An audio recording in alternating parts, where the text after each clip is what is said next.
concept of miracles has fascinated humanity for millennia, representing events that seem to transcend the ordinary laws of nature and elude scientific explanation. In various cultures and religious traditions, miracles are often seen as signs of divine intervention, manifesting in ways that inspire awe, faith, and wonder. These extraordinary occurrences challenge our understanding of the physical world, prompting both believers and skeptics to seek explanations for phenomena that appear to defy logic and reason. While some miracles have been investigated and debunked, many remain shrouded in mystery, with their origins and mechanisms continuing to elude scientific scrutiny. Miracles can take many forms, from inexplicable healings to supernatural apparitions to physical transformations and preserved relics. They are often associated with religious figures, sacred sites, and moments of profound spiritual significance. Despite advances in science and technology, certain miracles resist empirical validation, maintaining their enigmatic status and continuing to captivate the human imagination.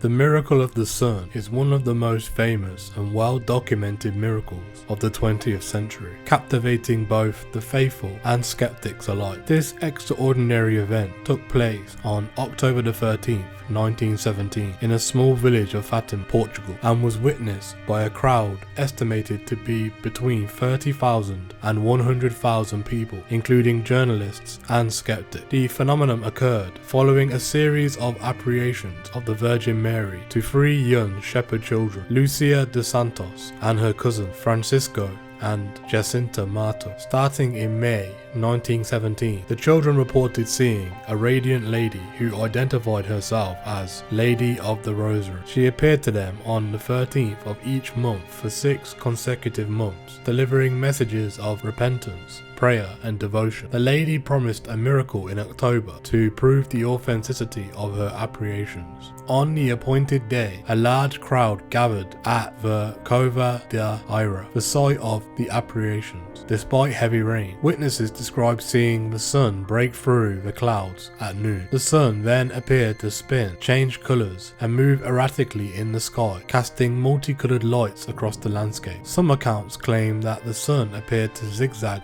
towards the earth, causing the onlookers to fear an imminent collision. Remarkably, despite the intense visual phenomenon, no one reported any eye damage. The event lasted about 10 minutes before the sun returned to its normal state. The ground and the people, which had been soaked in rain, were reported to be dry almost instantly after the event. The miracle of the sun was extensively covered in the Portuguese press, and some skeptics who were present were left astounded. Various explanations have been proposed over the years, ranging from mass hallucination to psychological phenomena to unusual meteorological events. However, none of these theories have satisfactorily explained the sheer scale, consistency, and physical effects of the event as reported by numerous witnesses. The Catholic Church officially recognized the miracle of the sun as a genuine miracle in 1930, further cementing its significance in religious and cultural history of the 20th century. The miracle of the sun remains an enduring symbol of divine intervention for many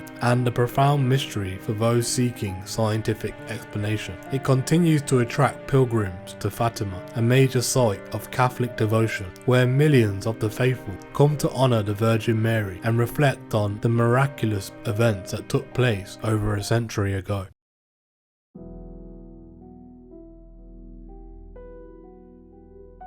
The Shroud of Turin, housed in the Cathedral of St. John the Baptist in Turin, Italy, is perhaps one of the most studied and controversial religious artifacts in the world. This ancient linen cloth bears a faint, mysterious image of a man who appears to have suffered physical trauma consistent with crucifixion, leading many to believe it is the burial shroud of Jesus Christ. Despite extensive scientific analysis, the origins of the shroud and the method by which the image was created remain unsolved. making it an enduring symbol of faith and mystery. The documented history of the shroud begins in the 14th century, when it appeared in the possession of a French knight, Geoffroy de Charny, who displayed it in a church in Labouré, France. The shroud quickly attracted attention and veneration, but also skepticism and controversy regarding its authenticity. It was moved to Turin in 1578, where it has remained ever since. Earlier references to cloths with miraculous images, such as the image of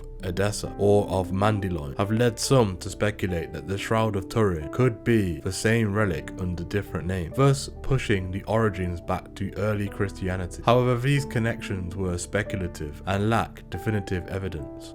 The image on the shroud is enigmatic and unique. It shows the front and the back of a man lying in repose with hands crossed over the groin. The man appears to have suffered a series of injuries consistent with crucifixion. There were wounds on the wrists and feet. Nail marks are visible, suggesting he was crucified in a manner described in the Gospel. His back is covered with marks consistent with severe flogging inflicted by a Roman flagrum. Puncture wounds around the scalp suggest a crown of thorns was placed on his head. A wound in his side, which could be from a spear, aligns with the biblical account of Jesus' death. The image itself is faint and appears as a negative, becoming much clearer when photographed. This was first discovered in 1898 by Simon-Pierre, whose photographic negatives reveal details not visible to the naked eye. The shroud has been subjected to numerous scientific examinations, yielding a wealth of data, but no definitive conclusions about its origins or the nature of the image. In 1988, samples were taken from the shroud and subjected to radiocarbon dating in laboratories in Zurich, Oxford, and Tuscan. The results indicated a date range of 1260 to 1390 AD, suggesting the shroud was a medieval creation. However, critics argue that the sample may have been contaminated or taken from a section that was repaired in the Middle Ages, not from the original cloth. Studies of pollen grains trapped in the fibers of the shroud have identified plants native to the Middle East, particularly around Jerusalem, suggesting the shroud could have originated there. The weave pattern, the rare herringbone twill, has also been cited as consistent with 1st century cloth. Traces of human blood have been found on the shroud, specifically of the AB blood type, which is relatively rare but more common in the Middle East. These findings support the hypothesis that the shroud was used to wrap a crucified man. However, the degradation and contamination over centuries make definitive conclusions difficult. Various theories have been proposed to explain how the image was formed. Hypotheses range from natural chemical reactions to artistic techniques to more exotic ideas such as a burst of radiation at the moment of resurrection. Despite numerous experiments, no one has successfully replicated the shroud's image under conditions that align with all its known characteristics. The authenticity of the Shroud of Turin remains subject to fierce debate. Radiocarbon dating results have led many to conclude that the shroud is a clever medieval forgery created to attract pilgrims and veneration. Proponents of this theory suggest it could have been made using artistic techniques or early photographic methods. Many believers argue that the shroud is indeed the burial cloth of Jesus, pointing to the detailed anatomical and pathological accuracy of the wounds, the presence of the Middle Eastern pollen, and the unique characteristics of the image as evidence of its authenticity. Some researchers propose the shroud is created by natural phenomena that we do not yet fully understand, potentially involving complex chemical reactions. Others suggest it may have been a burial cloth of a crucified man, but not necessarily Jesus.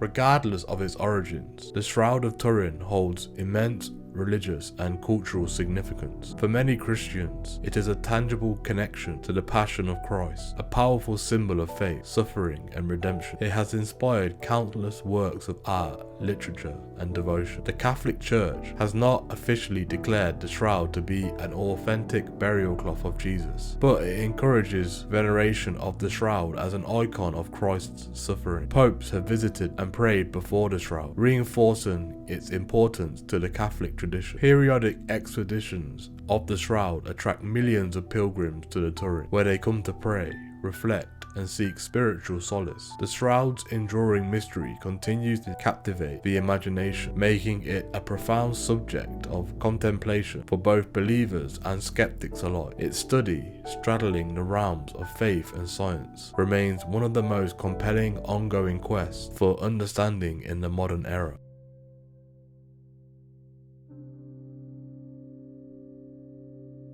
The phenomenon of incorruptibility, where the bodies of certain saints remain remarkably well preserved years or even centuries after death, is one of the most compelling and mysterious aspects of Catholic mystiology. Unlike natural mummification or embalming, these bodies show little or no signs of decomposition, which has been interpreted by many as a divine sign of the sanctity of the individual. The phenomenon of incorruptibility has been reported for centuries, with some of the earliest and most famous cases occurring in the Middle Ages. These incorruptible saints are often found during the exhumation of their remains, either from reburial or in more honoured location, or for canonization investigations. The Catholic Church does not officially consider incorruptibility a miracle or a definitive proof of sanctity, but it often treats such cases with great reverence. One of the most famous cases, Saint Bernadette's body was found incorrupt decades after her death when it was exhumed during a canonization process. Her body is displayed in a glass coffin in the convent of Nevers, France, and appears as though she were merely sleeping. Known as the Cure Diaz, Saint John Vianney's body was found incorrupt several years after his death. His preserved body is enshrined in the Basilica of the Airs in France, attracting numerous pilgrims. Saint Catherine's body was found incorrupt when exhumed 18 days after her death. It remains on display in the chapel of the Poor Clares in Bologna, Italy, seated upright in a glass case. The body of Saint Clare, a follower of Saint Francis of Assisi and founder of Poor Clares, was found incorrupt in 1850, nearly 600 years after her death. The relics are preserved in the Basilica of Saint Clare in Assisi, Italy. Known for his work with the poor, the body of Saint Vincent de Paul was found incorrupt upon exhumation. His remains are displayed in a glass reliquary in the chapel of the Vincentian Mother House in Paris. Scientific investigations into incorruptibility have yielded intriguing but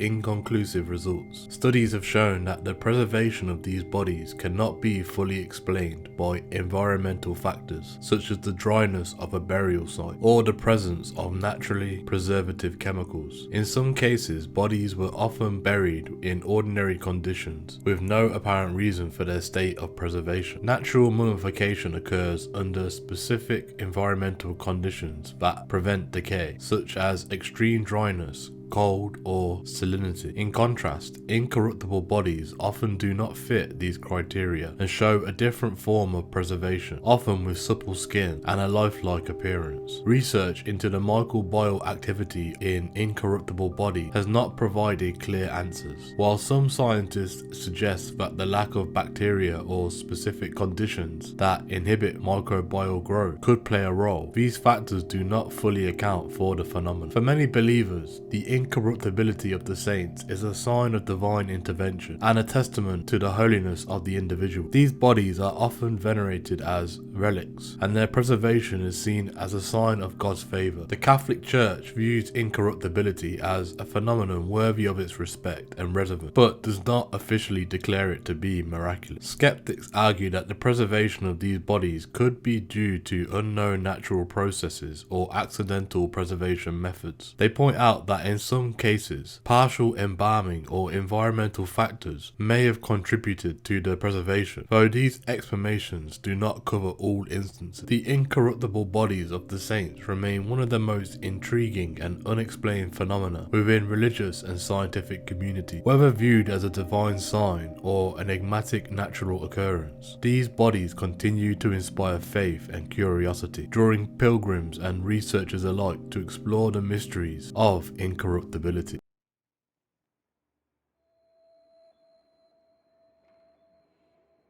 The Miracle of the Holy Fire, a profound enigmatic event that takes place annually on Holy Saturday at the Church of the Holy Sepulchre in Jerusalem. This sacred church, traditionally believed to be the site of Jesus Christ's crucifixion, burial, and resurrection, is the backdrop for one of the most mysterious and venerated occurrences in the Eastern Orthodox Church. The Holy Fire, which appears spontaneously in the tomb of Christ, has been a source of awe and devotion for centuries, and its origins and nature remain subjects of fascination and speculation. The miracle of the Holy Fire has its roots in ancient Christian tradition, with its origins often attributed to the early Byzantine period. Historical records suggest that the phenomenon was recognized and venerated as early as the 9th century. Accounts from that time describe a miraculous fire that would appear at the tomb of Christ and light candles of the faithful in a manner that defies natural explanation. The event is deeply entwined with the liturgical celebrations of Pascha or Easter, marking the resurrection of Jesus Christ, which is the most significant event in the Christian calendar. According to tradition, on the morning of Holy Saturday, the Patriarch of Jerusalem, representing the Orthodox Christian community, enters an edicule, a small structure within the Church of the Holy Sepulchre, and encloses the tomb of Christ. The church is usually dimly lit, and the Patriarch prays and waits in the tomb for the appearance of the Holy Fire. The ritual is conducted in a highly solemn and ceremonial manner, with the belief that the divine light will miraculously descend from heaven and ignite candles and lamps held by the Patriarch and other clergy. The appearance of the Holy Fire is said to be sudden and spectacular. Pilgrims and observers report witnessing the fire appearing without any natural source of ignition. The fire is believed to light up candles and lamps that have been prepared in advance, and it is said to spread quickly to all the candles held by the faithful. The flame is perceived as a divine sign of Christ's resurrection and a symbol of divine light dispelling darkness. The Holy Fire is then distributed to the crowd of pilgrims, who carry it back to their homes and churches, spreading light across the world. Despite its long-standing significance and the profound faith of those who witness it, the miracle of the Holy Fire has been subject to scrutiny and debate. Some skeptics and researchers have sought to explain the phenomenon through natural or scientific means. There have been suggestions that the fire could have been a result of a hidden flammable material or mechanisms within the church, or that it could be an effect of certain atmospheric conditions. However, these theories have not been substantiated, and many believers assert that the miracle's nature transcends conventional scientific explanation. The Holy Fire is viewed with deep reverence by the Orthodox Christian community, and its miraculous appearance is seen as a confirmation of the divine presence and truth of the resurrection of Christ. The ceremony surrounding the event is marked by intense spiritual fervor and profound awe, with thousands of pilgrims gathering to witness and participate in the miracle. The fire is considered a direct and tangible connection to the divine, a powerful affirmation of faith that transcends historical and cultural boundaries. In recent years, the Orthodox Church has maintained the traditional practices associated with the Holy Fire, whilst also acknowledging the presence of modern technologies and communications. The event is now broadcast and shared with millions around the world, allowing a global audience to witness and celebrate the miracle. The Holy Fire continues to inspire faith, devotion, and wonder, serving as a potent symbol of the resurrection and a testament to the enduring mysteries of Christian faith. The miracle of the Holy Fire remains one of the most captivating and enigmatic phenomena in the Christian tradition. Its profound spiritual significance, combined with the ongoing debates and investigations surrounding its nature, ensures that it continues to be a focal point of reverence and intrigue. Whether viewed as a divine intervention or a subject of scientific inquiry, the Holy Fire stands as a powerful reminder of the intersection between faith and mystery, embodying the enduring quest for understanding and the profound experience of the sacred.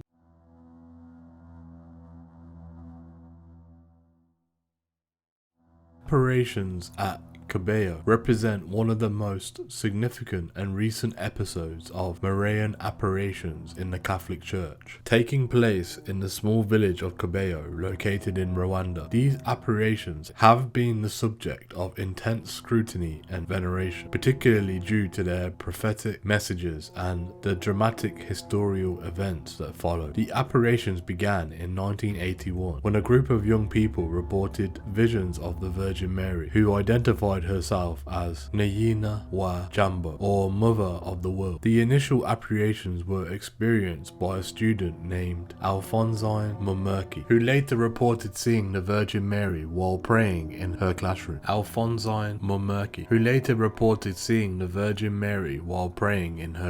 Over the next few years, the apparitions continued, and other young people joined Alphonsine in witnessing these visions, including Marie Claire Mukang Ango and Falai Muk Muka Mazim Paka. These apparitions were marked by their vivid and powerful nature, with the Virgin Mary imparting messages of peace, prayer and repentance. One of the most striking aspects of the Kibeho apparitions was the content in the messages conveyed by the Virgin Mary. The messages often included calls for prayer, reconciliation and conversion, but also contained prophetic warnings about impending suffering and disaster. The visionaries reported that the Virgin Mary warned of violence and turmoil that would befall Rwanda, urging the people to turn back to God to avoid the suffering that would ensue. These prophetic warnings gained particular significance as the Rwandan genocide unfolded in 1994, a tragic event that saw widespread violence and the loss of life. These apparitions were recognized as authentic by the local bishop in 1988, and the Vatican later confirmed this recognition, declaring that the apparitions at Kibeho were genuine. This recognition was accompanied by a deepening of the devotion to the Virgin Mary in the region, with many pilgrims visiting Kibeho to experience the sight of the apparition and seek spiritual renewal. Kibeho apparitions are notable not only for their religious significance, but also for their profound connection to historical events. The warnings of impending violence and suffering were eerily precise, reflecting the deep turbulence that would engulf Rwanda in the years following the apparitions. The fact that these messages were received by the visionaries during a time of relative peace in Rwanda adds a layer of poignancy to the story of Kibeho. In addition to their prophetic content, the Kibeho apparitions are marked by their vivid and detailed nature. The visionaries reported seeing the Virgin Mary in various forms and locations, often accompanied by dramatic visual or sensory experiences. These apparitions were described as being accompanied by strong feelings of peace and holiness, contrasting sharply the often disturbing content of the messages. The site of the apparitions of Kibeho has since become a place of pilgrimage and spiritual significance. The local Catholic community, along with visitors from around the world, gather at the site to pray and seek spiritual guidance. The shrine at Kibeho has been a focal point for many who are drawn to the messages of Virgin Mary and the hope of finding solace and reconciliation. The Kibeho apparitions remain a powerful testament to the enduring presence of the divine in the midst of human suffering and the complexities of history. They serve as a reminder of the role of prophetic visions in the Catholic tradition and the ongoing quest for spiritual understanding and connection. These apparitions at Kibeho continue to inspire faith, reflection and hope, even as they stand as a poignant reminder of the tragic events that followed.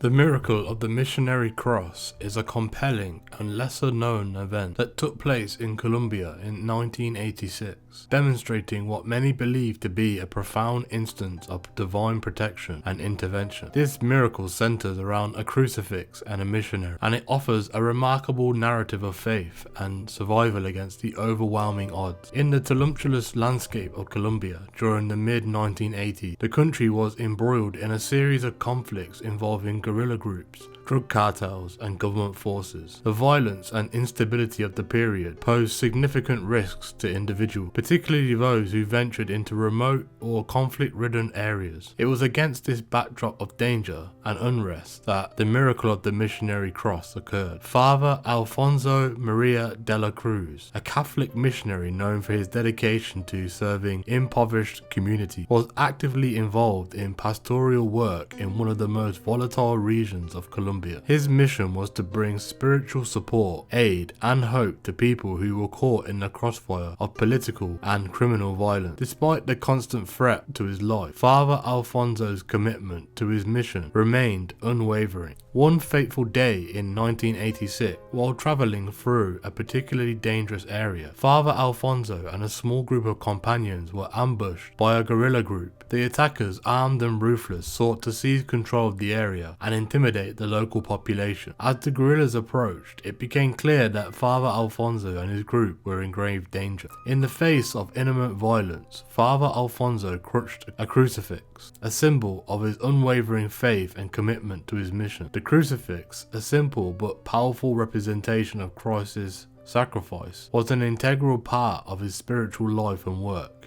It was not just a religious artifact, but a source of strength and solace in times of profound crisis. The guerrillas, seeking the crucifix, initially seemed to be enraged by its presence. They demanded that Father Alfonso hand it over, believing that the symbol might be used as a source of supernatural protection. Despite the danger, Father Alfonso refused to relinquish the crucifix, holding it tightly and praying fervently for divine intervention. Miraculously, as the confrontation escalated, the guerrillas were reportedly struck by an unexpected phenomenon. The attackers, who had initially been aggressive and threatening, suddenly became inexplicably disorientated and blinded. The reports from witnesses described the scene of chaos and confusion amongst the guerrillas, who were unable to see or act with their usual precision. The miraculous intervention seemed to protect Father Alfonso and his group from harm, as the disorientated attackers were unable to follow through with their violent intentions. In the aftermath of the event, Father Alfonso and his companions were able to escape the ambush without physical harm. The crucifix, which had been a focal point of the confrontation, remained intact and was described as having been untouched by the violence. The miraculous nature of the incident was soon recognized by the local community and those who had witnessed it. The cross was seen as a symbol of divine protection and intervention, reinforcing the faith of those who had experienced the event. The miracle of the Missionary Cross became a powerful testament to the belief in divine protection and the efficacy in the face of seemingly unsurmountable danger. The story of Father Alfonso's unwavering faith and miraculous protection afforded to him and his companions served as a source of inspiration and encouragement for many in Colombia and beyond.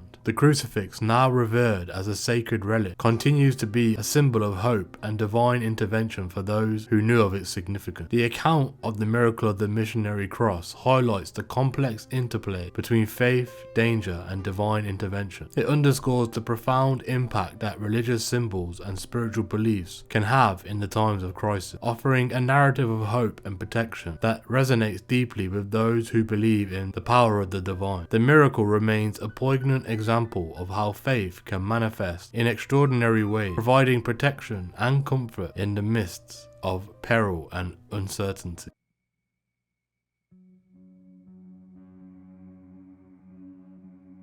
The Miracle of Lanciano, a profound event in history of the Catholic Church, is celebrated for its extraordinary and enduring demonstration of faith. Occurring in the 8th century, it remains a significant phenomenon, illustrating the deep belief in the real presence of Christ in the Eucharist, a core tenet of Catholic doctrine. The miracle is centered around the Eucharistic celebration in the town of Lanciano, located in the Abruzzo region of Italy. The story begins in the 8th century during the reign of the Byzantine Emperor Leo III, a Franciscan monk who was struggling with the doubts about the true presence of Christ in the Eucharist, was performing the consecration of the bread and wine at the altar at the church of Lanciano. Despite his doubts, the priest carried out the ritual with the reverence and ritual that the sacrament demands. It was at this moment that, according to tradition, the miraculous event occurred. As the priest uttered the words of consecration, "This is my body and this is my blood," he witnessed a transformation that transcended theological conception. The consecrated bread and wine, instead of remaining as mere elements of sacrament, turned into tangible physical substances. The bread transformed into human flesh, and the wine turned into real blood. This extraordinary phenomenon was not a temporary illusion, but a lasting miracle that would endure through the centuries. The flesh was described as being visibly and palpably human, exhibiting the properties of muscle tissue and remaining incorrupt over time. The blood, similarly, was found to colligate into 5 distinct clots of varying sizes. This extraordinary event was witnessed by the entire congregation, and the initial shock gave way to profound religious awe. The monk, initially filled with doubt, was converted to unwavering faith, and the miraculous occurrence served to affirm the doctrine of the real presence for the faithful. Following the miracle, the local bishop and church authorities conducted an investigation to verify the authenticity of the event. The findings were thoroughly documented, and the miracle was officially recognized by the church. The relics were carefully preserved and displayed in the church, which became a place of pilgrimage and veneration. Over the centuries, the relics were subjected to scientific examination, and the findings consistently confirmed their miraculous nature. In the 1970s, a series of scientific tests were conducted on the relics of the Miracle of Lanciano. The studies, conducted by Dr. Endordo Linoli, an Italian scientist and professor of anatomy and histology, used advanced techniques to analyze the blood and flesh. Dr. Linoli's analysis confirmed that the flesh was indeed human, myocardial tissue, which is part of the heart, and the blood was of the same type. The research indicated that the samples were ancient and had not undergone the usual process of decomposition. The results of these studies added a layer of scientific validation to the long-held religious belief in the miracle. The Miracle of Lanciano continues to be a powerful testament to the faith of believers. It serves as a profound affirmation of the Catholic understanding of the Eucharist, which holds that during the Mass, the bread and wine become the body and blood of Christ. This belief, known as transubstantiation, is a central doctrine of the Catholic faith and underscores the significance of the Eucharist, the source and summit of Christian life. For the faithful, the Miracle of Lanciano is more than a historical event. It is a living testimony of the divine. It represents a tangible connection to the divine mystery of the Eucharist and continues to inspire devotion and belief amongst Catholics. Pilgrims from around the world visit Lanciano to witness the relics and experience the profound spiritual significance of the miracle. The town itself has embraced this sacred event, and the church where the miracle took place remains a focal point for reflection and devotion. The Miracle of Lanciano is not merely an isolated event, but part of a broader tapestry of Eucharistic miracles that have occurred throughout Christian history. Each miracle serves to reinforce the profound belief in the real presence of Christ in the Eucharist and provide an enduring testament to the faith of the church. The continuing veneration of the Miracle of Lanciano exemplifies the intersection of faith and history, where miraculous events are deeply embedded in the life and worship of Christ. In conclusion, the Miracle of Lanciano stands as a profound and enduring symbol of the Catholic faith. It represents a remarkable intersection of divine intervention and human belief, reinforcing the core doctrine of the real presence in the Eucharist. The miracle's impact extends beyond its historical context, continuing to inspire faith and devotion amongst Catholics and serving as a lasting testament to the mysteries of the divine.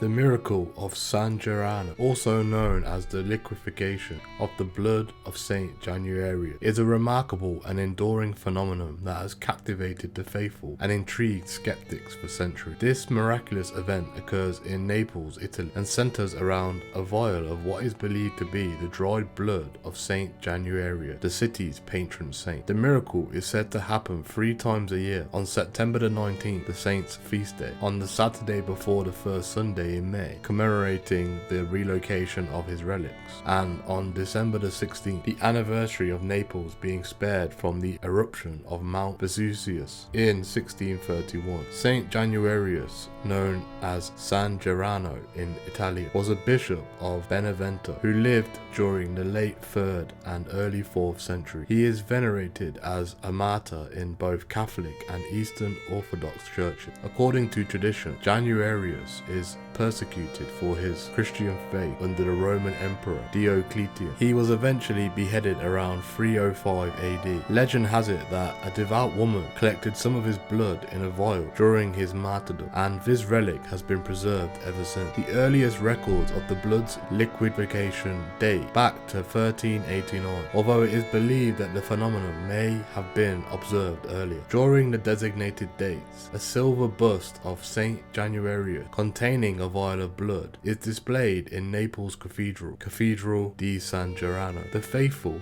gather in anticipation and prayers are recited, calling for the intercession of San Gennaro. As the prayers intensify, the vial is examined by the clergy, and the blood inside of it is said to miraculously liquefy. The transformation from solid to liquid state is often accomplished by a change in colour and volume of the blood. The liquefaction of San Gennaro's blood is considered a favourable omen for Naples and its inhabitants. When the blood liquefies readily, it is seen as a sign of the saint's protection and blessings for the city. Conversely, if the blood remains solid, it is often interpreted as a bad omen, potentially forewarnings for calamity such as natural disasters, epidemics, or social unrest. Throughout history, instances where the blood did not liquefy have indeed been followed by significant misfortune, reinforcing the belief in the miracle's prophetic nature. Scientific investigations have been conducted to understand the phenomenon, but no conclusive explanation has been reached. Some researchers suggest that the substance in the vial may exhibit thixotropic property, which means it can change from a gel to a liquid when agitated. Others propose that temperature fluctuations or human handling might play a role. Despite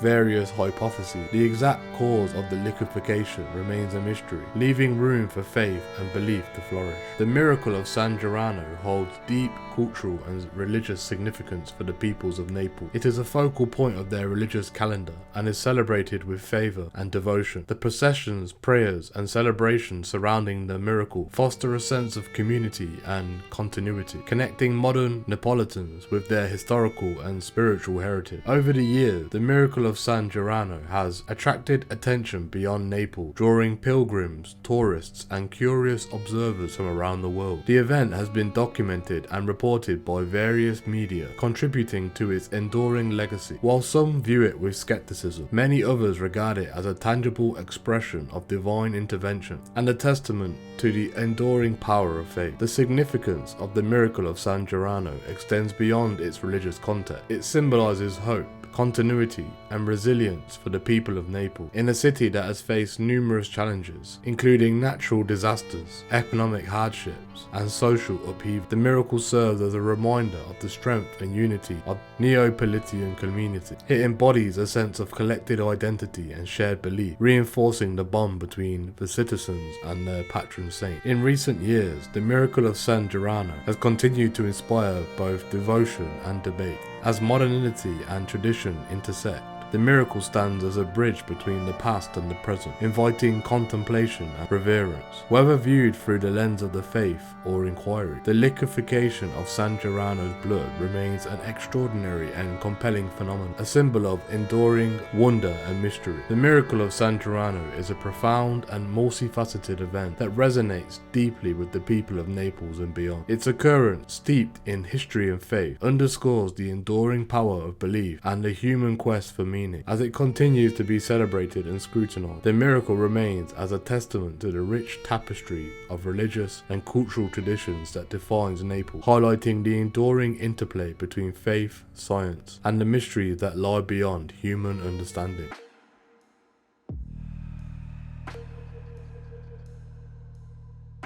Floribeth Mora Diaz's story is a compelling testament to faith and the belief in miracles within the Catholic tradition. Her healing, which played a pivotal role in the canonization of Pope John Paul II, remains one of the most extraordinary contemporary miracles recognized by the Catholic Church. Floribeth Mora Diaz, a Costa Rican woman, was leading a normal life with her family until April 2011, when she was struck by a sudden and severe headache. The pain was so intense that she sought immediate medical attention. After a series of tests, doctors delivered devastating news. Floribeth had an inoperable brain aneurysm. The aneurysm was located in a place that made surgical intervention impossible, and the prognosis was grim. The doctors informed her that she had only about a month to live. This diagnosis plunged Floribeth and her family into despair. As a devout Catholic, she turned to her faith for solace. During this period, Pope John Paul II, who had passed away in 2005, was in the process of beatification. Floribeth, along with many others, had a deep admiration for John Paul II, who was known for his charismatic leadership and spiritual depth. She began praying fervently for his intercession, seeking a miracle. On May 1st, 2011, the day of John Paul II's beatification, Floribeth's condition had worsened to the point where she was bedridden. Her family gathered around her. They all prayed for divine intervention. That morning, something extraordinary happened. As Floribeth laid in her bed, she gazed at a magazine cover featuring Pope John Paul II. She later recounted feeling an overwhelming sense of peace and hearing a voice telling her to get up and do not be afraid. Despite her condition, she found the strength to rise from her bed. Her family was astonished. Over the following days and weeks, Floribeth continued to improve. A follow-up medical examination revealed that the aneurysm had completely disappeared, a development that her doctors could not explain. The medical community was baffled. As such, a spontaneous and complete healing defied all scientific understanding. The miraculous nature of her recovery was evident to those who had witnessed her condition and subsequent healing. Floribeth's case was meticulously investigated by the Vatican as part of a canonization process for John Paul II. The process of verifying a miracle involves rigorous scrutiny, including consultations with medical experts and theologians. In Floribeth's case, the medical documentation provided clear evidence of the severity of her condition and the inexplicable nature of her recovery. The investigation concluded that there was no scientific explanation for her healing, thus affirming it as a miracle attributed to the intercession of Pope John Paul II. On the 27th of April 2014, Pope John Paul II was canonized as a saint by Pope Francis, with Floribeth Mora Diaz's miraculous healing serving as one of the key miracles required for his sainthood. Floribeth attended the canonization ceremony at the Vatican, where she shared her story with the world, expressing her deep gratitude for the miracle that had saved her life. Her presence at the ceremony underscored the profound impact of this event, not only on her life, but also on the broader Catholic community. Floribeth's healing continues to inspire countless people around the world. Her story is a beacon of hope for those facing seemingly insurmountable challenges, illustrating the power of faith and the possibility for miracles. For Floribeth, the experience reinforced her devotion and deepened her spiritual journey. She has since become a vocal advocate for faith and the intercessory power of saints, sharing her testimony in various forums to inspire and uplift others. The healing of Floribeth Mora Diaz stands as a modern miracle, a powerful reminder of the mysterious and transcendent aspects of human existence. It bridges the realms of faith and science, challenging our understanding of what is possible. While skeptics may seek rational explanations, for believers, her story is a testament to the divine and the enduring power of faith. It exemplifies the profound impact that spiritual belief can have on our lives, offering a narrative of hope, resilience, and the extraordinary potential of human experience when touched by the divine.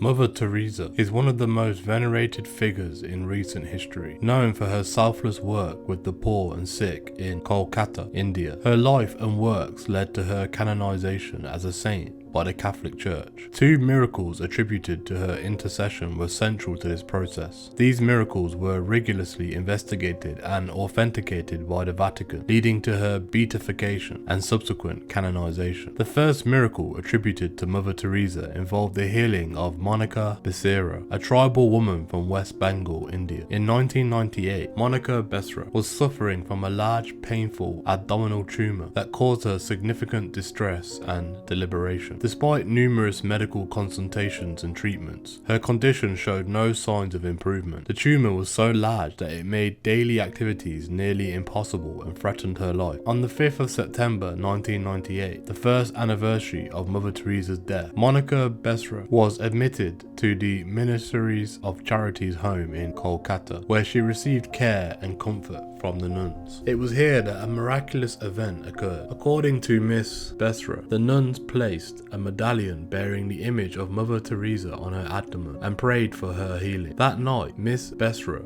experienced a profound sense of peace and felt an intense heat in her abdomen. The following morning, she awoke to find that her tumor had inexplicably disappeared. Medical examinations confirmed the complete and sudden disappearance of the tumor, which left the doctors baffled. Despite initial skepticism and controversy, including debates within the medical community about the nature of her healing, the Vatican conducted a thorough investigation. This involved scrutinizing medical records, interviewing witnesses, and consulting experts. The Vatican concluded that there was no scientific explanation for Miss Becerra's recovery and officially recognized it as a miracle attributed to Mother Teresa's intercession. This miracle was a key factor in Mother Teresa's beatification by Pope John Paul II in 2003. The second miracle attributed to Mother Teresa occurred years later and involved the healing of Marcelo Haddad Andrino, a Brazilian man suffering from multiple brain abscesses. In 2008, Mr. Andrino was gravely ill, with his condition rapidly deteriorating. The abscesses caused severe pain and neurological symptoms, and his doctors had little hope for his survival. His wife, Fernanda, prayed frequently to Mother Teresa for her husband's speedy recovery. She placed a relic of Mother Teresa near his head and continued to pray for her intercession. Remarkably, Mr. Andrino's condition began to improve. He experienced a complete and sudden recovery, with the brain abscesses disappearing without any medical intervention. Follow-up examinations confirmed that his brain had returned to normal, and there was no trace of the previous life-threatening condition. Mr. Andrino's recovery was considered miraculous, and it defied all medical understanding and expectation. The Vatican once again concluded an exhaustive investigation, examining medical evidence and consulting with experts to rule out any possible natural explanations. The inquiry concluded that Mr. Andrino's recovery was indeed miraculous and attributed to the intercession of Mother Teresa. This second miracle paved the way for her canonization as a saint. On September 4th, 2016, Pope Francis canonized Mother Teresa in a grand ceremony at the Vatican, recognizing her as Saint Teresa of Calcutta. This event was attended by thousands, including those who had been touched by her work and inspired by her life. The recognition of these 2 miracles affirmed her profound spiritual legacy and the impact of her faith and compassion. Mother Teresa's canonization was a culmination of a lifetime dedicated to serving the poorest of the poor. She founded the Missionaries of the Charity, an order that continues to provide care and support for the marginalized and destitute around the world. Her work earned her international acclaim, including a Nobel Peace Prize in 1979. Her life remains an enduring example of selfless love and devotion. The miracles attributed to her intercession underscore the deep faith and spiritual power that many believe she possessed. They highlight the mysterious and miraculous aspects of faith that transcend scientific explanation. For the Catholic Church and millions of believers worldwide, these miracles are tangible evidence of divine intervention and Mother Teresa's sainticity. Mother Teresa's legacy extends far beyond these miracles. Her life's work continues to inspire acts of charity and compassion globally. The miracles associated with her are not only instances of extraordinary healing, but also symbols of hope,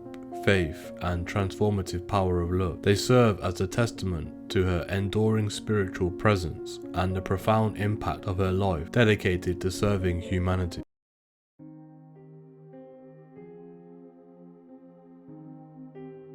Sister Marie Simon-Pierre's miraculous healing is a profound testament to the faith and the power of prayer. Her recovery from Parkinson's disease, attributed to the intercession of Pope John Paul II, played a crucial role in the late Pope's canonization process and has become a celebrated story within the Catholic Church. Sister Marie Simon-Pierre, a member of the Little Sisters of Catholic maternity wards in France, was diagnosed with Parkinson's disease in 2001. Parkinson's is a progressive neurological disorder that affects movement, causing tremors, stiffness, and difficulty with balance and coordination. For Sister Marie, the diagnosis was a heavy burden, as the disease severely impacted her ability to perform her daily duty and fulfill her vocation. By 2005, her condition had worsened significantly. The tremors in her left hand became more pronounced, and simple tasks such as writing and walking became increasingly difficult. She often had to rest during the day due to overwhelming fatigue, and her mobility was becoming severely restricted. Despite these challenges, Sister Marie continued to carry out her responsibilities with determination and faith. The turning point in Sister Marie's life came shortly after the death of Pope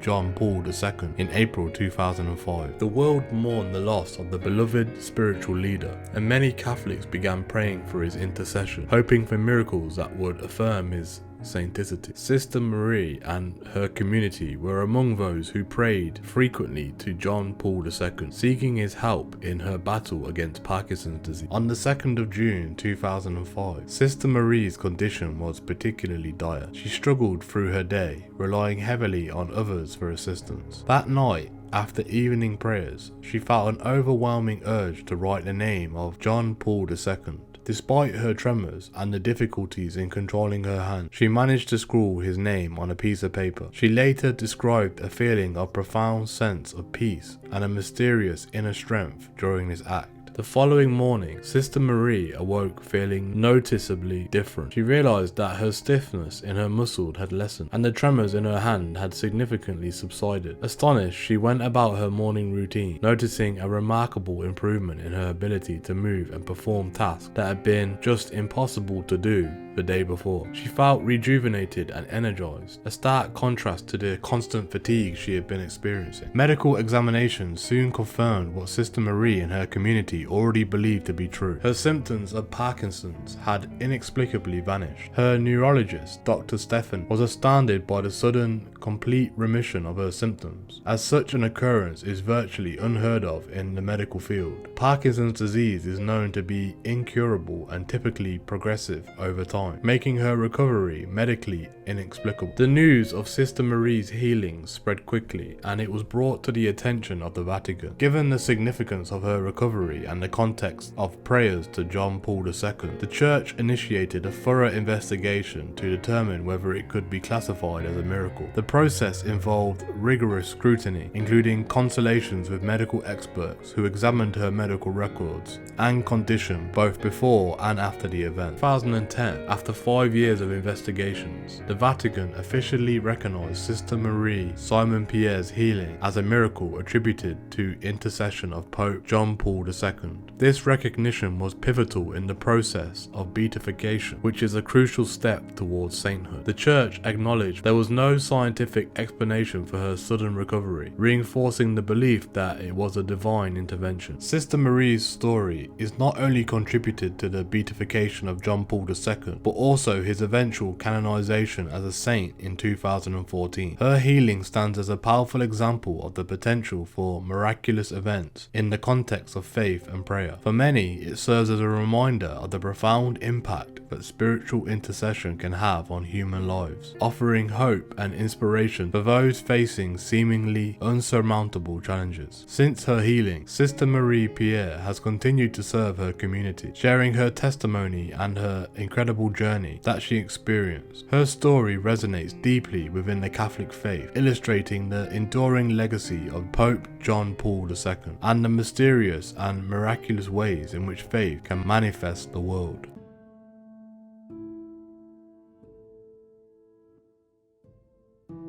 Saint Catherine Labouré, born Zoe Labouré on May 2nd, 1806, in the small village of Fain-les-Montiers in Burgundy, France, was the ninth of 11 children in a devoutly Catholic farming family. At the age of 9, her mother passed away, and Catherine took on many household responsibilities. She developed a deep devotion to the Virgin Mary, often seeking solace and guidance in her faith. Despite her father's initial opposition, Catherine felt a strong calling to religious life. At the age of 24, she joined the Daughters of Charity of Saint Vincent de Paul, a community dedicated to serving the poor and sick. She entered the convent on the Rue du Bac in Paris in January. In 1830, Catherine began experiencing a series of visions that would forever change her life and leave a lasting impact on the Catholic Church. The first apparition occurred on July the 18th, 1830. Catherine was awakened by a child whom she identified as her guardian angel, who led her to the convent's chapel. There she encountered the Virgin Mary, who appeared as a beautiful,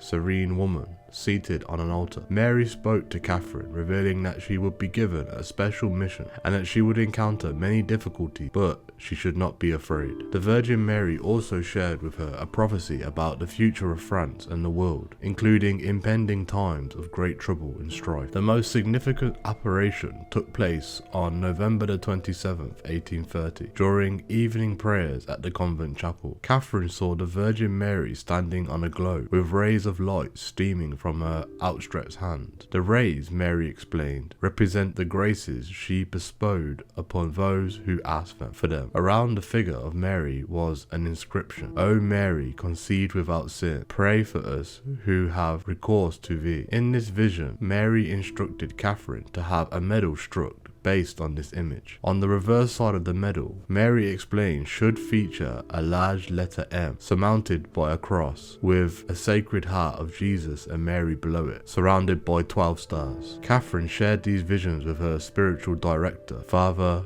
Aladel, who was initially skeptical. However, he eventually became convinced of the authenticity of her experiences and sought approval from the Archbishop of Paris to proceed with the creation of the medal. In 1832, the first miraculous medals were produced and distributed in Paris. These medals quickly gained popularity among the faithful due to the many reported miracles and conversions attributed to their use. Stories of healings, protections, and other extraordinary events began to circulate, leading to widespread devotion to the miraculous medal. The devotion to the miraculous medals spread rapidly across the world, becoming one of the most significant sacramentals in the Catholic Church. The medal serves as a tangible reminder of the Virgin Mary's intercessory power and her role in guiding the faithful towards a life of grace and holiness. Millions of people, including saints, popes, and ordinary believers, have worn the miraculous medal as a sign of their devotion to Mary and their trust in her protection and intercession. Saint Catherine Labouré, despite the extraordinary nature of her experiences, remained humble and sought a life of quiet service. She did not reveal her role in the apparitions to anyone except her confessor, maintaining a life of anonymity. She continued to work diligently in the convent, caring for the elderly and sick. It was only shortly before her death on December 31st, 1876, that she disclosed her identity as the recipient of the apparition. In 1933, her body was exhumed as part of the canonization process. It was found to be incorrupt, a sign of her sainticity. Her remains were transferred to a glass coffin in the chapel of Our Lady of the Miraculous Medal on Rue du Bac in Paris, where they remain to this day. Pilgrims from around the world visit the chapel to pay their respects and seek the intercession of Saint Catherine Labouré. Saint Catherine was canonized by Pope Pius XII on July 27th, 1947, recognizing her virtuous life and the profound impact of her vision. The miraculous medal continues to be a powerful symbol of faith, hope,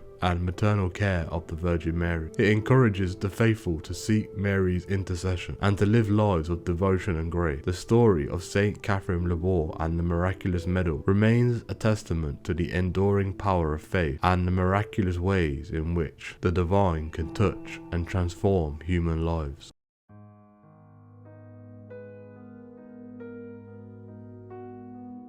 The Miraculous Crucifix of Limpias, located in the Church of St. Peter in Limpias, Spain, has captivated the faithful and intrigued skeptics for over a century. This crucifix, depicting Jesus Christ on the cross, is renowned not just for its artistic and devotional value, but also for the extraordinary occurrences reported by numerous witnesses who claim to have seen the image of Christ come alive. The history of the crucifix begins with its creation, carved by an anonymous artist in the 18th century. The life-size figure of Christ is noted for its realistic and poignant representation of Jesus in his final moment. It was installed in the Church of St. Peter in Limpias, where it initially served as a focus for prayer and devotion. The miraculous events associated with the crucifix began in 1914 and continued to be reported throughout the 1920s. The first widely acknowledged miracle occurred in March 1919, when a parishioner, Matteo Mentrida, claimed to have seen the eyes of the crucified Christ open and close. This vision was soon followed by other similar accounts from different individuals, including a clergy, lay people, and visitors from outside the town. Witnesses described various phenomena. Some saw the eyes of the figure move. Others reported seeing Christ's mouth open as if it was speaking or breathing, and a few even claimed to see the entire body move as if it were alive. These occurrences often took place during Mass or while individuals were in deep prayer, adding to the spiritual and emotional impact of the experiences. The events at Limpias quickly attracted attention, drawing pilgrims from across Spain and beyond. Many came to see the crucifix for themselves, hoping to witness a miracle or simply be in the presence of what they believed to be a sight of divine manifestation. The influx of visitors turned the Church of St. Peter into a significant pilgrimage destination, much like other well-known sites of the Marian apparitions and miracles. The phenomenon did not go unnoticed by the church authority. A thorough investigation was included, during which numerous testimonies were collected. Accounts were often detailed and consistent, describing similar movements and expressions of the face on the crucifix.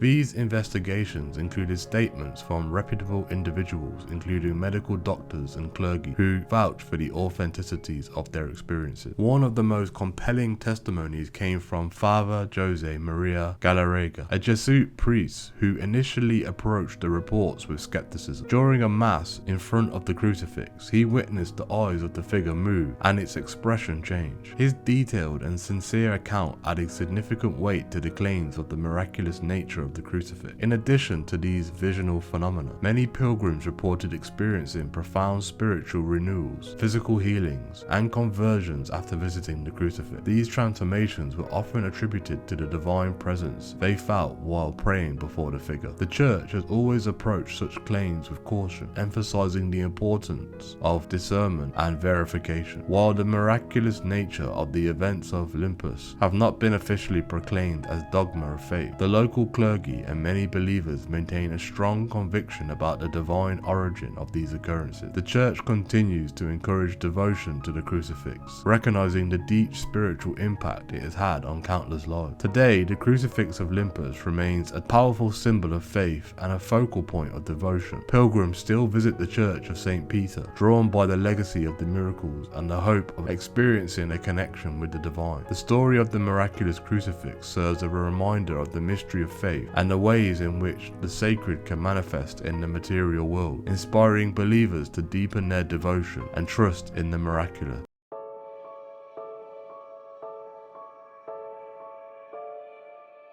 Tale of the Wizard Clip is one of the most enigmatic and enduring stories in American Catholic folklore. The narrative that intertwines mystery, the supernatural, and faith of the early American settlers. It is set in the late 18th century in a small town of Middleway, West Virginia, then part of Virginia. The story revolves around a farmer named Adam Livingstone and a series of inexplicable supernatural events that led to his conversion to Catholicism and the establishment of a significant religious legacy. Adam Livingstone, a Lutheran immigrant from Germany, settled in Middleway with his family. In 1794, a mysterious stranger arrived at Mr. Livingstone's home, desperately ill and seeking shelter. Despite Mr. Livingstone's hospitality, the man died in his home after requesting Catholic rites, which Mr. Livingstone, being Lutheran and suspicious of Catholicism, could not provide. According to the legend, the stranger expressed deep concern for his soul and asked Mr. Livingstone to call for a Catholic priest priest, a request that went unfulfilled. After the stranger's death and burial, strange occurrences began to plague the Livingston household. A persistent and inexplicable sound of clipping scissors was heard, and articles of clothing and fabric around the house were found mysteriously cut into crescent shape. This phenomena earned the town and the story the name Wizard Clip. The disturbances escalated over time. Fires broke out spontaneously, livestock perished without cause, and eerie sounds filled the air. Mr. Livingston and his family were terrified and sought help from their neighbours and local clergy, but to no avail. The supernatural occurrences persisted, leaving the family desperate for a solution. In his desperation, Mr. Livingston sought the help of a local Protestant minister, but their prayers and rituals failed to stop the haunting. Finally acting on the advice of his acquaintance, he decided to contact a Catholic priest. Father Dennis Cahill from Hagerstown, Maryland, was summoned. Upon his arrival, Father Cahill performed an exorcism and various Catholic rites, including mass and blessings to cleanse the home. It was during this period that the voice of a soul from the other side reportedly began to communicate with the living, guiding them towards Catholic practices and urging them to seek further assistance from the Catholic Church. The supernatural phenomena began to subside following these interventions, and the haunting eventually ceased. Deeply moved by these experiences, Adam Livingston converted to Catholicism along with his entire family. He donated a portion of his land to the church, where a chapel was eventually built, and the property became the site of pilgrimage and prayer. This land, known as Priestfield, now the location of Priestfield Pastoral Centre. The story of the Wizard Clip has been passed down through generations, with various versions and embezzlement adding to its mystique. While some skeptics regard it to be a folktale, the Catholic Church has recognised the significance of the event. The Diocese of Wheeling Charleston oversees the Priestfield Pastoral Centre, which continues to attract visitors intrigued by the legend. The Wizard Clip story has been documented in various historical records and retelling, including the writings of Bishop John England of Charleston, South Carolina, and other American Catholic figures. These accounts provide a fascinating glimpse into the religious tensions and supernatural beliefs of early American settlers. The Wizard Clip legend is a remarkable narrative that highlights the intersection of faith and the supernatural, as well as personal transformation. It underscores the profound impact that unexplained phenomena can have on individuals and communities, leading to enduring religious and cultural legacy. The story remains a powerful testament to the mysterious way in which faith and the supernatural can shape human experiences and history.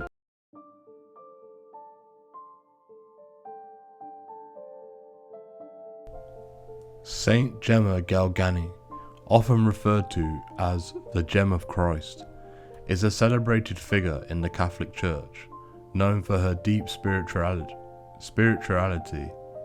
mystical experiences, and profound devotion to Jesus Christ. Born on March 12, 1878 in the small Italian town of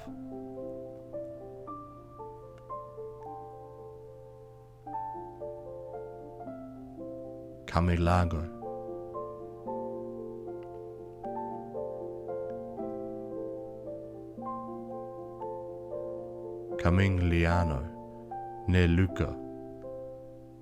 Gemma's life was marked by extraordinary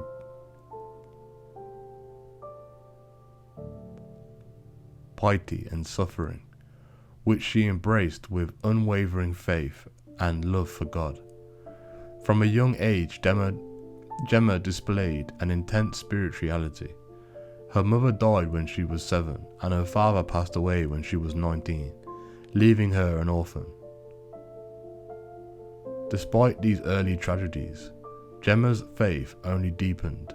She was known for her charitable nature, caring for her younger siblings, and devoting herself to prayer and acts of kindness.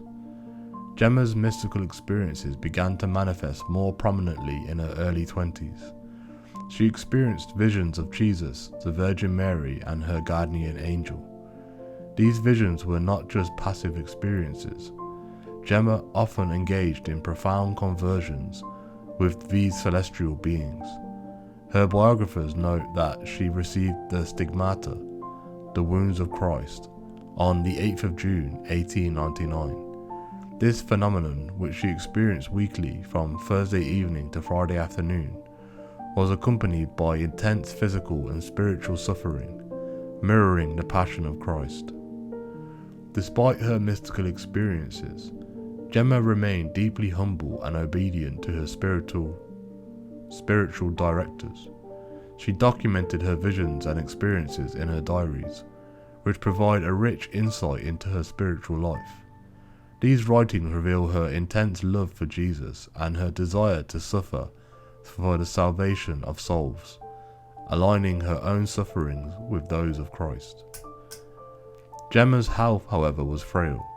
She suffered from various illnesses throughout her life, including spinal tuberculosis,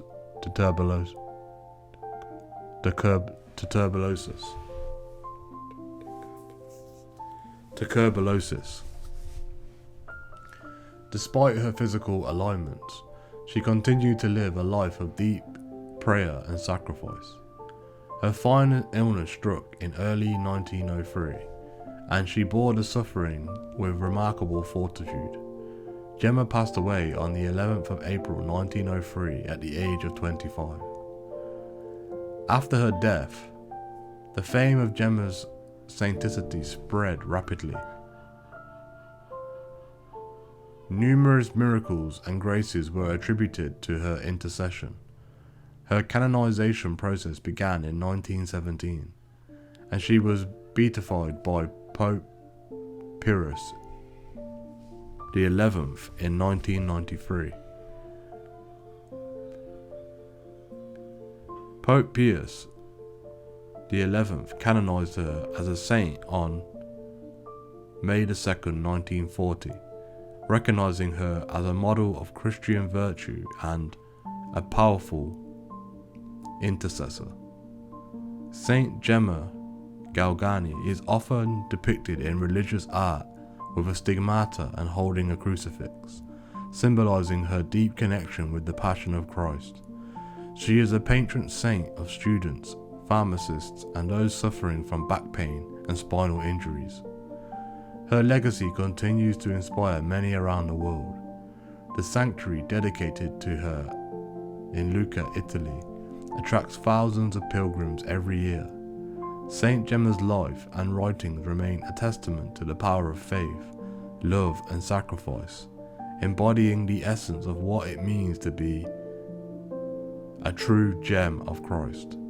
Her story encourages believers to embrace their own sufferings with courage and trust in the transformative power of divine love.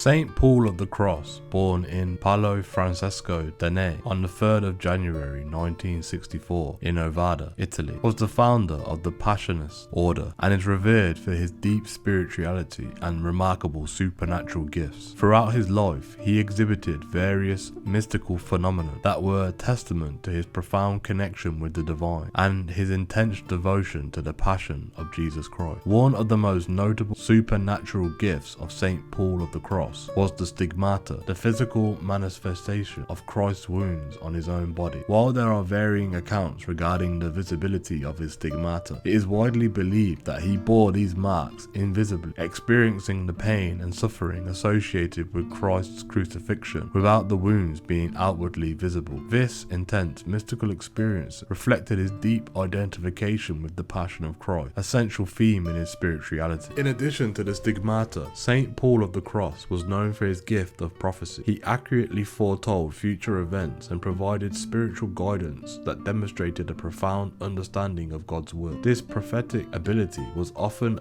evident in his interactions with others, where he would offer insights and counsel that revealed a deep spiritual wisdom. Saint Paul of the Cross also possessed the gift of bilocation, the ability to be present in two places simultaneously. Several accounts document instances where he was seen to be in different locations at the same time, offering spiritual assistance and participating in various religious activities. This extraordinary phenomenon was viewed as a sign of his sanctity and his unique role in God's plan. Another significant supernatural gift attributed to Saint Paul of the Cross was his ability to perform miraculous healings. Numerous accounts detail how he prayed over the sick and afflicted, resulting in their recovery from various ailments. These healings were often accompanied by his frequent prayers and his invocation of the Passion of Christ, underscoring the spiritual power of his intercessory prayers. Saint Paul of the Cross was also known for his deep mystical experiences during prayer. He often entered into profound states of ecstasy,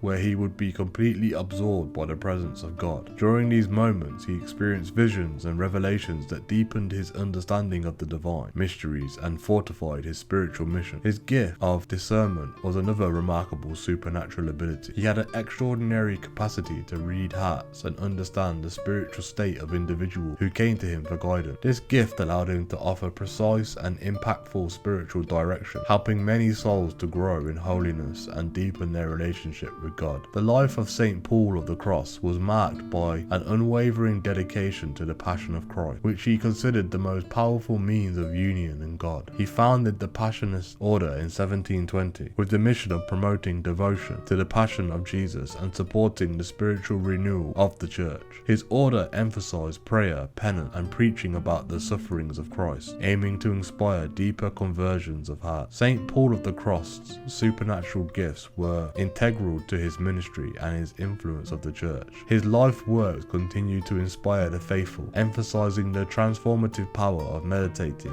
on the Passion of Christ. Canonized in Pope Pius IX in 1867, he is remembered as a mystic, a prophet, and a healer whose legacy endures the ongoing work of the Passionist Order. For those interested in delving deeper into his life and mystical experiences, various biographies and scholarly works provide extensive insights. Sources such as the writings of the Passionist community, historical accounts, and documented testimonies from those who knew him offer a comprehensive understanding of the remarkable supernatural gifts of Saint Paul of the Cross.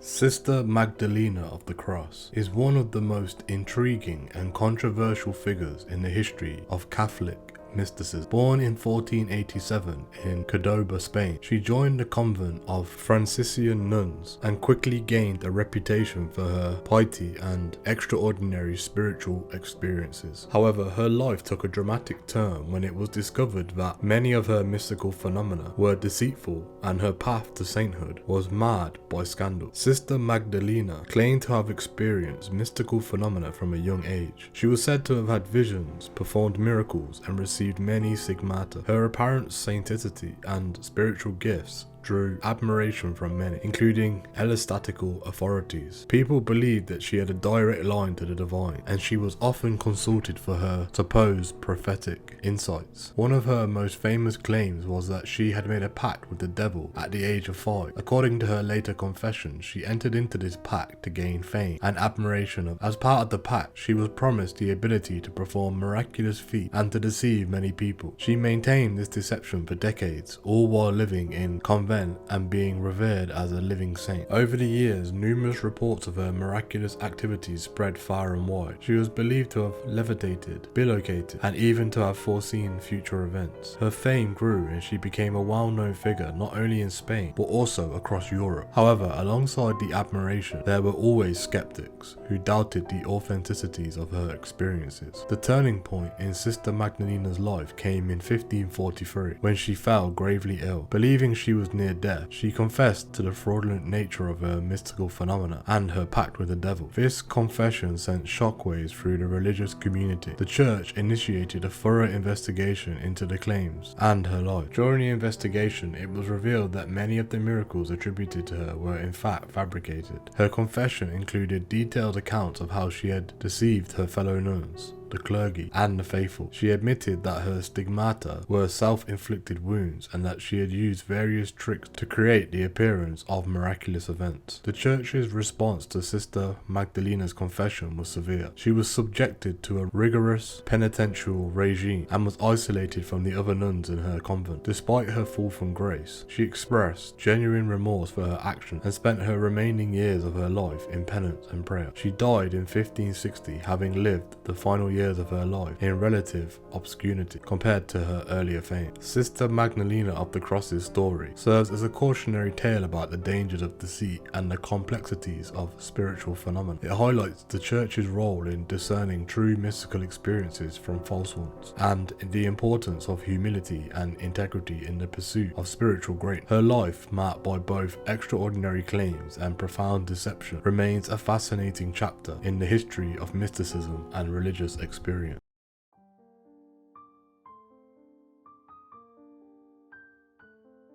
The Miraculous Infant Jesus of Prague is a highly venerated statue of a child Jesus that resides in the Church of Our Lady Victorious in Prague, Czech Republic. The statue, measuring approximately 18 inches in height, is made in wood coated with wax and depicts Jesus as a king, adorned with royal garments and a crown, holding a globe in his left hand to symbolize his domination over the world. His right hand is raised in a gesture of blessing. The origin of the statue can be traced back to the early 16th century of Spain, where it was believed to have been crafted. The latter made its way to Prague through a series of fortuitous events and became a central figure of devotion, known for numerous reported miracles and graces granted to those who sought its intercession. The statue's journey to Prague began with Maria Manrique de Lara, Spanish noblewoman who received it as a wedding gift. Maria brought the statue to Bohemia, where she married a Czech nobleman, Vratislav of Pernstein. In 1628, their daughter, Princess Polizina of Lebekiewicz, donated the statue to the Discalced Carmelites in Prague, who placed it in their church. The Carmelites, facing the turmoil of the 30 Years' War, experienced a series of misfortunes, including the plundering of their monastery and the subsequent damage to the statue. The statue was discarded and forgotten for a time until Father Cyril of the Mother of God rediscovered it in 1638. Upon finding the statue, Father Cyril reported hearing a child Jesus speak to him, saying, "Have mercy on me, and I will have mercy on you. Give me hands, and I will give you peace. The more you honor me, the more I will bless you." These words reinvigorated the devotion to the infant Jesus of Prague. Father Cyril had the statue restored, and the miraculous occurrences associated with it soon began to multiply. The faith attributed numerous healings and other favors to intercession of the infant Jesus. One of the most notable miracles occurred during a plague that swept through Prague. The citizens, gripped by fear and desperation, turned to the infant Jesus for help. The statue was processed through the streets, and prayer for deliverance were frequently offered. Many believe the city's eventual relief from the plague was a direct result from these devotions. This event solidified the statue's reputation as a source of divine intervention and protection. The devotion to the infant Jesus of Prague spread rapidly beyond the borders of Bohemia. Reports of miraculous healings and answered prayers reached other parts of Europe and eventually the world. Pilgrims began to flock to the Church of Our Lady Victorious, seeking the statue's intercession. The Carmelite community recognized the importance of this devotion, promoted it widely, and the statue was adorned with various beautiful garments donated by the faithful over the centuries. In 1896, Pope Leo XIII granted a canonical coronation to the statue, recognizing its significance in the Catholic faith. The statue's popularity continued to grow. It became a symbol of hope and divine favor for many. The devotion was further endorsed when Pope Benedict XVI visited the statue during his apostolic journey to the Czech Republic in 2009, underscoring its importance in contemporary Catholic spirituality. The Church of Our Lady Victorious remains a significant pilgrimage site to this day. The Carmelite Fathers continue to care for the statue and the influx of pilgrims who visit, drawn by the stories of miraculous interventions and a deep sense of peace and hope that the statue inspires. Special novena, prayers, and masses are held in honor of the infant Jesus of Prague, particularly on the statue's feast day, which is celebrated with great solemnity and joy. The devotion to the infant Jesus of Prague emphasizes the innocence, humility, and power of the Christ child. It invites the faithful to approach Jesus with childlike trust and confidence in his love and mercy. The statue serves as a tangible reminder of God's loving care and powerful intercession of Christ, even in his infancy. For many, the infant Jesus of Prague represents a source of comfort and a beacon of hope, especially in times of distress and uncertainty. The legacy of the infant Jesus of Prague is a testament to the enduring power of faith and the profound impact that a single image can have on the spiritual lives of countless individuals. Its history, filled with miraculous events and deep devotion, continues to inspire and uplift those who seek its intercession. The miraculous infant Jesus of Prague stands as a powerful symbol of divine love and mercy, inviting all to experience its transformative grace that flows from a sincere devotion to the Christ child.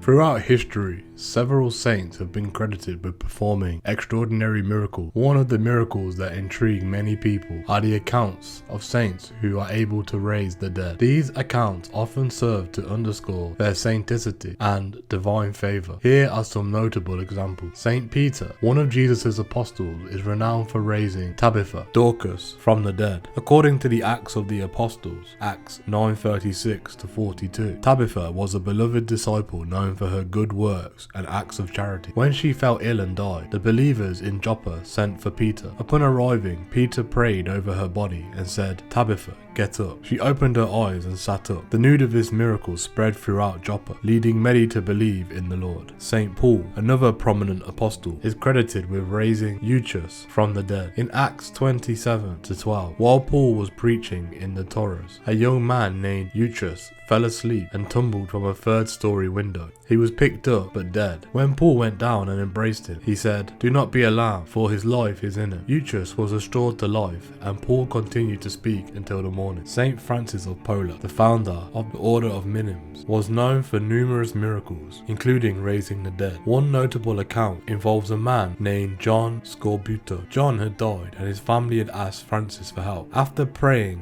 frequently, Francis called upon John to arise in the name of Jesus Christ, and John was miraculously restored to life. Saint Patrick, the patron saint of Ireland, is traditionally credited with raising several people from the dead. One of his most famous accounts involved him reviving a man named Auden, who had died. According to the legend, Patrick prayed over Auden, who was then brought back to life, further solidifying Patrick's reputation and aiding his mission to convert the Irish to Christianity. Saint Vincent Ferrer, a Dominican friar and missionary, is said to have performed countless miracles, including raising the dead. One of the most famous instances occurred in Salamanca, Spain, where he brought a man named Pedro back to life. This miracle greatly contributed to Vincent's reputation as a powerful preacher and healer. Saint Stanislas of Szepano, the bishop of Krakow, is celebrated for raising a man named Peter from the dead. According to tradition, Peter was a witness in a legal dispute involving the king, and his testimony was crucial. After Peter's death, Stanislas prayed over his grave, and Peter arose and provided the necessary testimony before returning to his rest. This miracle is one of the reasons Stanislas is venerated as a patron saint of Poland. Saint Catherine of Siena, a Dominican territory and doctor of the church, is said to have performed numerous miracles, including raising the dead. One account involves the resurrection of a woman named Nicolosa, who had died suddenly. Catherine prayed frequently, and Nicolosa was restored to life, which bolstered Catherine's reputation for holiness and divine favor. Saint Martin de Porres, a lay brother of the Dominican order in Lima, Peru, is credited with raising a young girl from the dead. According to the accounts, the girl had died, and Martin, known for his profound compassion and miraculous abilities, prayed over her body. She was miraculously brought back to life, further attesting to Martin's deep faith and connection with the divine. Saint Philip Neri, the founder of the order, is said to have raised a boy named Paolo Mamissino from the dead. Paolo was the son of a friend of Philip, and when he died, Philip prayed intensely for his restoration. Paolo was brought back to life, an event that deeply affected those who witnessed it and enhanced Philip's spiritual reputation. Saint Anthony of Padua, a Franciscan friar, is also credited with raising the dead. One well-known story involves a young man whose heart had turned to stone because of his cruelty to his mother. After his death, Saint Anthony's prayer restored the young man's life, leading to his repentance and conversion.